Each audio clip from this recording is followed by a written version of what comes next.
Ránečko, akurát si dorobám make-up a našla som taký super tvar šteca, ktorý už dlhšie používam na definíciu obočia. Ja používam tento Sigma Beauty 322, vidíte, on je taký plochý a šikmo zrezaný a má také tvrdšie, neohybné, menej ohybné tie štetinky.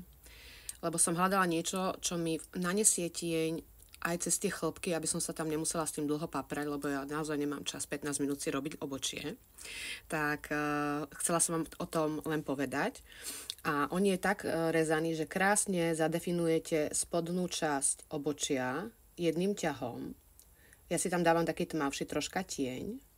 A potom zoberiem ten štetec, počkajte, skúsim, aby ste to videli. Zoberiem ten štetec, takto si ho v podstate pritlačím na obočie a rozťahujem smerom hore túto prednú časť obočia, ktorú robím svetlejším tieňom. A to sa tak pretieňuje od spodu smerom hore a vrchnú líniu takisto si držím v tomto úhle a sklone a za 2 sekundy mám obočie vykreslené. Takže len taký rýchly tip na dnešný deň. Ja vám prajem krásny deň a ja frčím vybavovať veci. Ahojte!